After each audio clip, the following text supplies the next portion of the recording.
Alright mga kaibigan, magandang gabi sa inyong lahat and welcome mga idol dito sa ating EPC, The Vloggers. So ngayong gabi pag-usapan natin ang mainit na usapin dyan sa Pilipinas. Alam naman natin na marami yung fanatic, marami yung idol. Marami ang hindi matunawan sa previous administration mga idol kung bakit paborito nila na pag-usapan ang previous administration. Matapos yung gentleman agreement na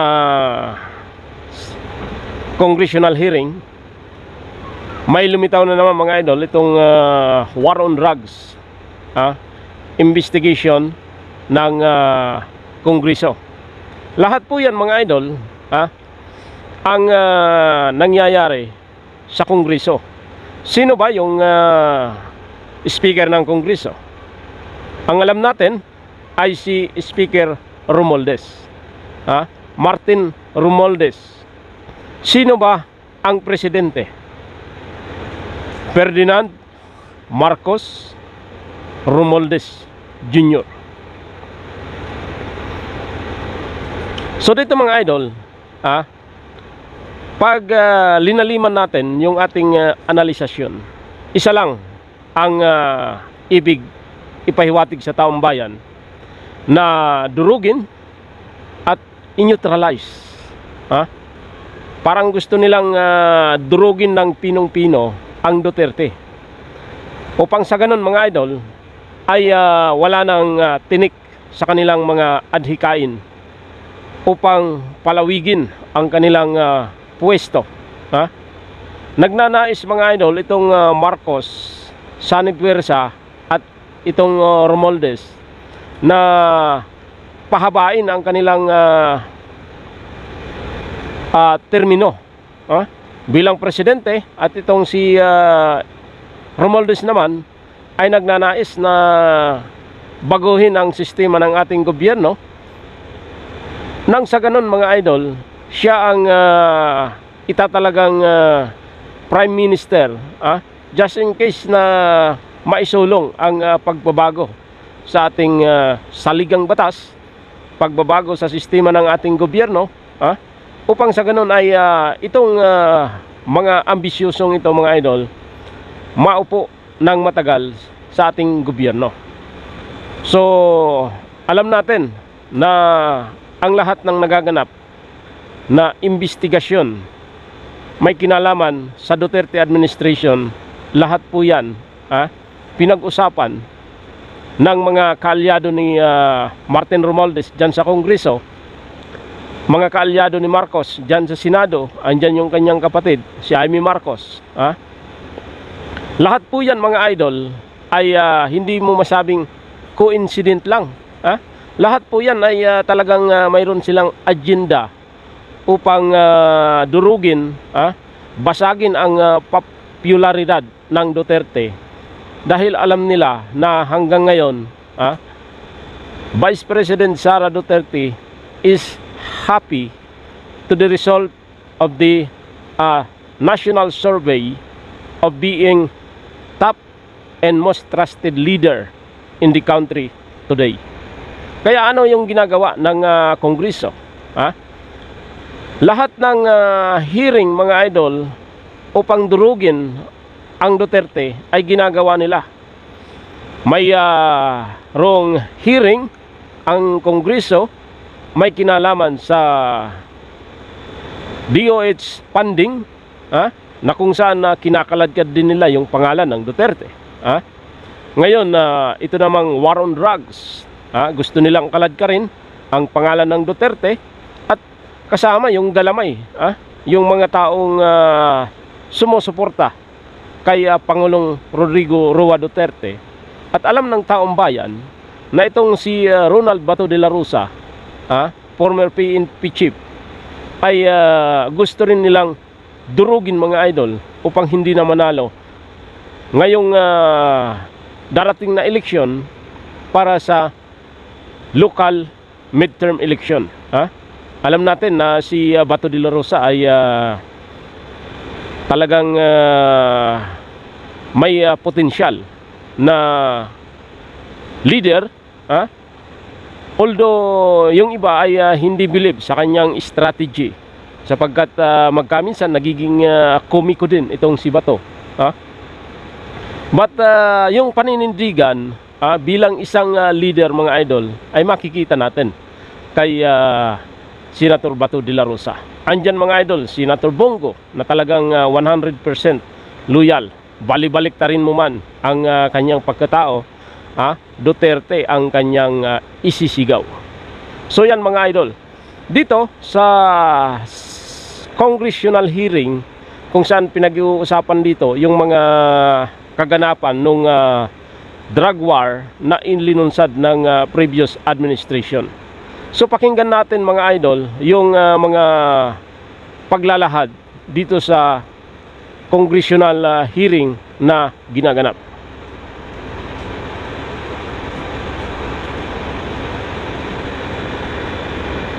So yan, mga idol, lagyan natin ng audio. May napuntahan ba? Wala. Dito, dinagay ko sa inyo, may pupuntahan po ito. Kaya, upo kayo dyan para makita po ng lahat. Mr. Chair. Oh yes. As a matter of fact, the chairman is right, no? Yung ICC wala namang control over us dahil kami legislative ang aming function. But the government can use the minutes of this hearing for the purpose of coordinating with the ICC if they want to coordinate. It is not for us to tell the executive department what to do. But the fact that we are sabihin na kami kung mga pamilya, doon kami nakasantin kami at nabubuhayan ng pagkasa sa ICC o International Investigation.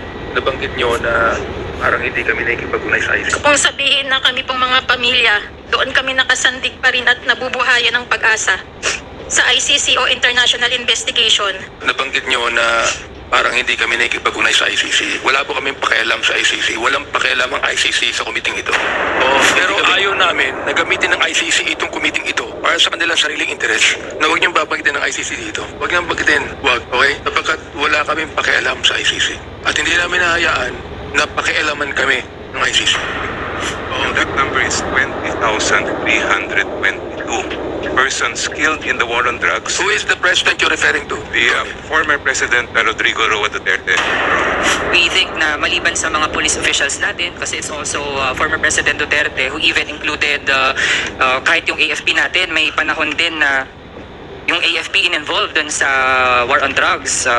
Kaya Mr. Chair, tingin natin ay meron din mga tanong, no, na hindi lang yung mga agencies natin yung mga kasagot, pero mismo yung dating Pangulo din.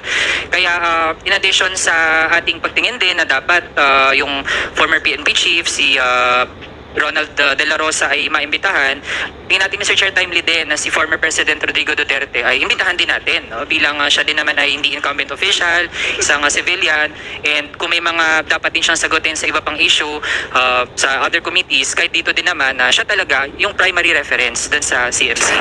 Ilang Presidente, sasabihin sa inyo, Presidente, nasaan yung 20,000? Pakita niyo sa akin mga listahan. Sino yan? Kailan namatay yan? Anong petsa yan? Anong okasyon yan? Abogado ito eh. Of course. Oh, di ba? Kaya useless. Kung wala kayo may sagot, huwag nyo nang tawagin, mapapaya lang kayo. Is that we will be informing again Senator De La Rosa on the next hearing, and if you would like to attend, sabihin na natin doon, if you would like to come, you are welcome. We are also going to inform para sa ikagagalak ni Congressman Manuel. We're going to inform the former president on this hearing. Okay? Now, pag na-inform siya, nasa kanya na yun, kung pupunta siya o hindi. But I would like to give full respect to the former president. Although he might not be, tawag dito, exempt from this investigation. Yet, I think that we should give full respect to the former president, being a public official also. Ayun, talaga naman. Mr. Passion. Pasyonista ng presidente Anyway, yan po ang alam po niya. Matagal ko nang gawa ko'y nasa Malacanang pa. Nagkapagsalita niya at abogado niya. Yan ang claim na 20,000 plus. Saan man nagmula yun? Nagmula yun kay Rappler eh. Sino nga si Rappler? US, Si Maria. Maria Ressa. Si Maria Ressa. US funded. Siya nag-release nun. And in fact, personally, I asked her. Sabi ko, I don't remember na kung personally o basta parang sinagot niya yung tanong ko eh. Sabi ko, saan mo na ako yung 20,000? Sabi niya, ini-report lang yan ng isang dyaryo din eh. Eh, tinamaan ng magaling ka ako. Eh, inuulit mo lang pala, hindi mo verify. Kaya ever since, inahamon na po natin, dahil si Presidente Duterte, yung 20,000 yun, nasaan yan? Saan ang listahan yan? Kasi, yung gobyerno, meron pong listahan ng mga napatay o namatay in the course of the raid. Kompleto ang facts. In fact, pinalalabas pa sa TV. O, yun ang recorded. Eh, yung sinasabi niyo, chismis. Nasaan yun? Tsaka, ayan, tama yung si Congressman Labante. Sabi niya, kung totoo yan, eh, may mga kliyente ka, bakit di ka nagpapile? Sabi naman ng abogado eh. Eh, ayaw mo mag-file eh. Tama, ayaw mag-file, tapos sinisisi niyo yung nakarang administrasyon. Eh, siyempre, sino ang sumisira, di ba kalaban ng Presidente Duterte? Eh, ang katotohanan niyan, talagang ang panahon ng administrasyon Duterte, sila po ay naglalakad sa kalye, umuwi, nagpupunta sa trabaho. Walang agam-agam na sila ay madidisgrasya, mananakawan, mahuhold up, mababaril. Kasi ang mga pulis noon, panahon ni Presidente Duterte, talagang ginagawa nila. Pinapain nila ang buhay nila dyan para maging mapayapa ang taong bayan sa kanilang araw-araw na pag-ikot sa kanilang mga buhay. Ayan pa yung dudugtong ho ito, Dok. Sabi ni Congressman Abante, babanggitin ng ICC rito ha. Yan, insulto yan dito sa bansa natin. Na pinakikalaman nila, okay ka dyan. Abante ka ba? Pero sir, knowing the former president, do you think pupunta, dadalo ang former president sa House probe? Eh, sabi naman ni Congressman Abante, we will have to give due respect to the president. He wants to come.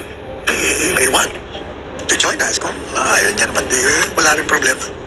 Eh kasi, pag tinawag mong presidente, sasabihin sa'yo ni presidente, nasaan yung 20,000? Pakita niyo sa akin mga listahan. Sino yan? Kailan namatay yan? Anong petsa niyan? Anong okasyon niyan? Abogado ito eh. Of course. Oh, di ba? Kaya useless. Kung wala kayo may sagot, huwag niyo nang tawagin, mapapaya lang kayo. Una, nabanggit nyo na parang hindi kami nakikipag-unay sa ICC. Kami pakialam sa ICC. Walang pakialam ang ICC sa komiting ito. Mahina Hindi yung kami signal, mga kontrolado idol. ng ICC. Independent po itong ating ginagawa dito. At yung ICC, pero ayaw namin na gamitin ng ICC itong committee ito para sa kanilang sariling interes. Yun lang gusto kong sabihin sa inyo. Itong committee ito, we are going to investigate domestically lahat ng mga pangyayaring ito. Yun ang gusto kong sabihin sa inyo. At pangalawa, binanggit nyo may nag-rally sa labas. Hindi na po kinakailangan mag-rally sa labas. Wala mangyayari sa rally. Pumunta dito. Maupo dyan sa likod ninyo. Hindi naman sila magulo, di ba? Hindi naman sila nanggugulo, correct? Opo. Pumunta dito. Papasukin sila ni Colonel Kunanan dito. O papasukin sila rito. Maupo sila dyan. Para makita po ng taong bayan yan. Ba't kinakailangan mag-rally? Hindi na po kinakailangan mag-rally ngayon. Dito sila maupo sapagkat dito po merong pupuntahan ang investigasyong ito. Yung rally nyo, walang pupuntahan yan. Nakita nyo, nag-rally na kayo dati. May napuntahan ba? O, 7 taon, 8 taon na kayo nag-rally. May napuntahan ba? Wala. Dito, titigin ko sa inyo, may pupuntahan po ito. Kaya, maupo kayo dyan para makita po ng lahat. Mr. Chair. Oh, yes. As a matter of fact, the chairman is right, no? Yung ICC, wala namang control over us dahil kami legislative ang aming function. But the government can use the minutes of this hearing for the purpose of coordinating with the ICC if they want to coordinate. It is not for us to tell the So, yan malinaw mga idol. Ang investigation na ito ay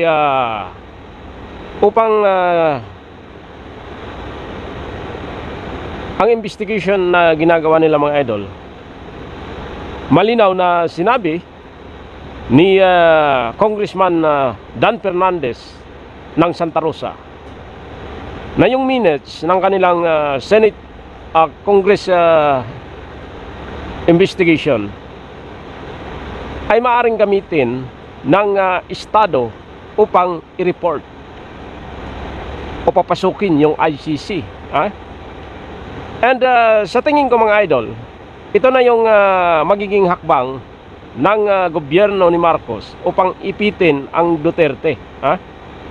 So ngayon pa lang, alam na natin na talagang nais ng gobyerno ni Marcos mga idol na ipitin ang pamilyang Duterte, sapagkat alam ng taong bayan na malaki ang dagok sa Marcos administration na ginagawa ng maisog rally na pinangungunahan mismo ng former president. Ang maisog rally mga idol ay ang rallying nanghihikayat upang tayo maging isang makabayan at magising sa katotohanan sa nagaganap sa ating bansang tinubuan. So yan ang malinaw. Kaya ito mga idol, lahat ng paraan ay gagawin ng administrasyon ni Marcos para lang durugin ang popularity ng former president. And may mga lumabas mga idol na sa Davao ay balak suspindihin ang anak ng presidente na mayor ng Davao City, si Mayor Basti Duterte. So pag nangyari yan mga idol, ay magkakaroon ng malaking dagok sa parte ng Duterte. Sapagkat pag sinuspindi ang mayor ng Davao, may pagkakataon na umupo ang isang leader sa Davao City at sisiraan ang Duterte dahil sa politika. Kaya nga mga idol, umiikot ngayon na balitaan natin last few days na napahiya ang First Lady na pumunta sa Davao, kung saan hindi siya tinanggap ng mga Davaoeños. So isang kasuklam-suklam, kahiya-hiya sa parte ng isang First Lady. For the first time mga idol sa history ng Pilipinas, na isang First Lady ay hindi binigyan ng magandang trato at pagtanggap ng mga taga Davao del Norte. Totoo yan. Isang malaking sampal po yan. Isang malaking sampal sa hanay ng isang First Lady sa katauhan mga idol ni Lisa Marcos. So ito yung nakakalungkot. Lahat ng investigasyon may kinalaman sa Duterte ay andyan na sa Kongreso ngayon. Investigasyon sa First Gentleman Agreement, investigasyon dyan sa War on Drugs, investigation dyan sa tinatawag na DOH at maanomalya daw na programa at pagbili ng mga ticket during the time of Duterte administration nang pumutok ang pandemic sa bansang Pilipinas. So, mga idol, kayo na ang bahalang magdesisyon. Magdesisyon kung ano ang nararapat. Sapagkat tayo naman ay alam natin kung ano ang ginawa ng former president sa bansang Pilipinas. Kayo ang nakakaalam. Kayo ang nakakaramdam kung naging mabuti ba siyang leader o naging pabigat sa bansang Pilipinas. Sumain nyo mga idol ang kapayapaan sa puso ng bawat isa. Salamat sa lahat ng nanood, nag-subscribe sa ating YouTube channel, APC The Vloggers. Isang mapayapang gabi sa puso ng bawat isa. Partikular na mga idol sa ating mga kababayan na mga kapwa natin OFW, saan mang dako kayo naroon, isang mapayapang gabi sa puso ng bawat isa. Maraming salamat.